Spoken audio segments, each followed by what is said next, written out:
Ya, bismillahirrahmanirrahim. Assalamualaikum warahmatullahi wabarakatuh. Perkenalkan sebelumnya, saya Roni Jailani, alamat di Desa Cincin, Kecamatan Soreang, Kabupaten Bandung.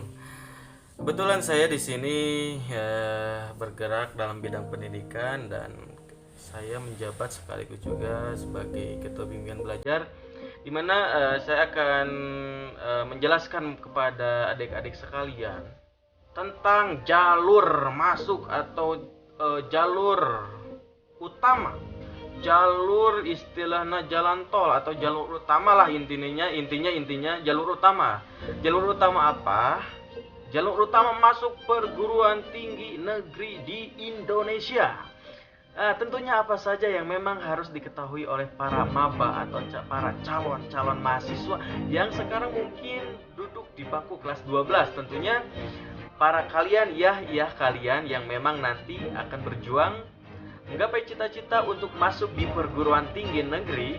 Nah, dan tidak mudah memang untuk bisa masuk ke perguruan tinggi negeri. Tapi di mana kalian ada niat, di mana kalian mempunyai motivasi dan cita-cita, kun fayakun, tidak ada yang tidak mungkin. Nah, di sini saya sampaikan kepada kalian, alhamdulillah kalian yang mendengarkan, melihat atau menyaksikan video ini, mudah-mudahan kalian merupakan salah satu bagian dari universitas di tahun 2021. Dan yang pertama akan saya sampaikan adalah hal dan informasi terpenting untuk pemula adalah jalur utama. Jalur yang pertama ini merupakan jalur seleksi nasional masuk perguruan tinggi negeri, di mana biasa disebut dengan SNMPTN atau dengan terkenalnya itu kalau nggak salah jalur undangan, ya, diundang kalian itu kayak kondangan gitulah istilahnya. Bukan seperti itulah. Intinya gini, untuk jalur ini kalian menggunakan rapot dari semester 1 sampai semester 5. Ya, kalau adik-adik sekarang punya ranking nih dari kelas 1 sampai kelas 12, khususnya di 10 besar, mudah-mudahan biasanya lolos untuk jalur SNPTN. Bukan lolos di PTN-nya, tapi lolos untuk bisa mendaftar di jalur SNPTN. Nah, intinya untuk jalur ini adik-adik sekalian menggunakan jalur rapot. Juara umum istilahnya itu bisa masuk. Yang 10 besar atau 5 sampai 10 besar itu biasanya bisa lolos masuk mendaftar di jalur SNPTN. Nah, jika adik-adik tidak lolos, tidak diterima, jangan berkecil hati, tenang saja, oke? Kalian tetap masih ada kesempatan di jalur yang kedua. Apa ini jalur yang kedua? Jalur yang kedua ini adalah jalur seleksi bersama masuk perguruan tinggi negeri, SBMPTN. Nah, kalau jalur ini untuk adik-adik sekalian, tenang. Tidak ranking, tidak juara umum, tidak berprestasi dalam hal akademik di dalam raport. Tenang saja, karena ini merupakan jalur tes tulis yang biasa disebut dengan UTBK. Nah, apa itu UTBK? UTBK adalah ujian tulis berbasis komputer, di mana adik-adik sekalian nanti dihadapkan dengan materi yang mungkin tidak akan pernah dipelajari di SMA. Nah, disinilah memang kita harus perlu perjuangan, perlu keseriusan, istiqomah dalam mempertahankan, dalam memilih atau mempertahankan universitas yang akan kita tuju. Apa saja mungkin materi nanti yang akan dihadapi adik-adik sekalian di jalur UTBK ini atau SBMPTN ini?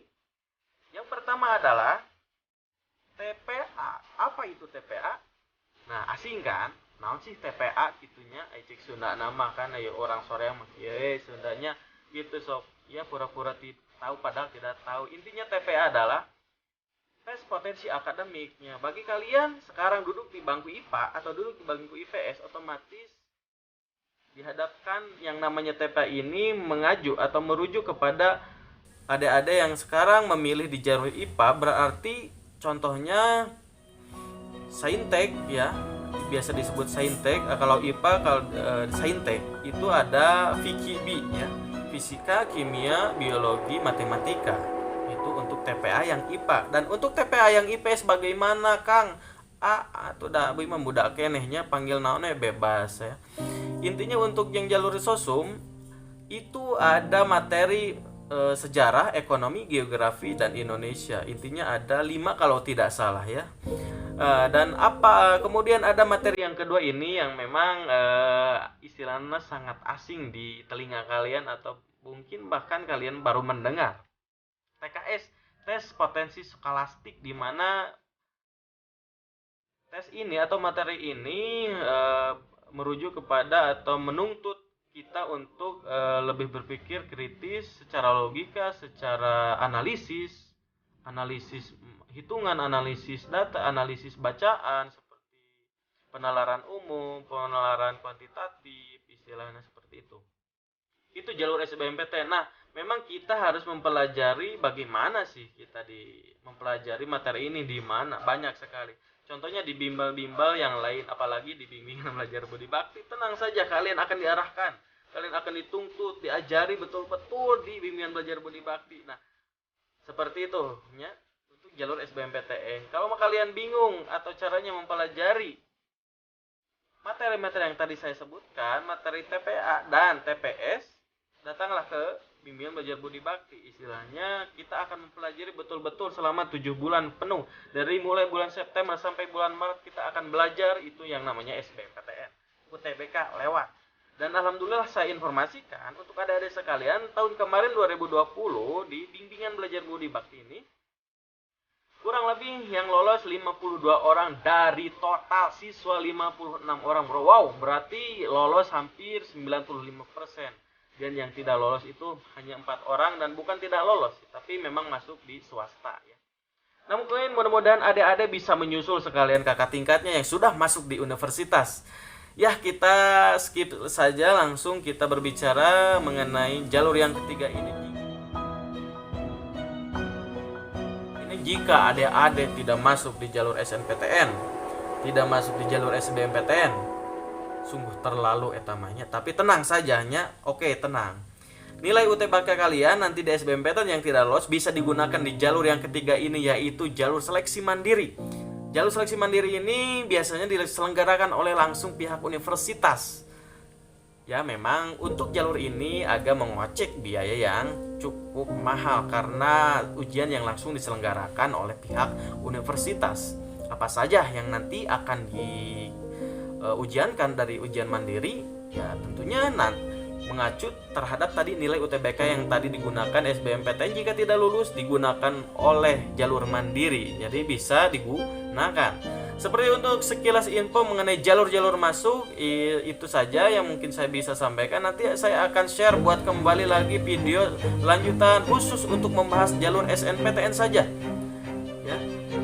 Terus pantau video-video yang saya akan buat, khususnya nanti kita akan bahas jalur SNPTN. Kita hanya baru membahas secara keseluruhan jalur utama masuk di SNPTN. Mudah-mudahan bermanfaat. Intinya terus jangan patah semangat, walaupun sekarang masa pandemi, masa daring ya di kalian, masa rebahan itu betul-betul sangat difasilitasi. Tapi jangan sampai kajong-jonan teuing cek sudah nama. Kajong-jonan teuing, sekarang kalian tinggal beberapa bulan lagi untuk bisa masuk di perguruan tinggi negeri. Mudah-mudahan informasi ini bermanfaat. Kalau istilahnya menurut kalian perlu, penting, bisa share dan komen video ini di bawah ya. Saya Roni Jalani. Assalamualaikum warahmatullahi wabarakatuh.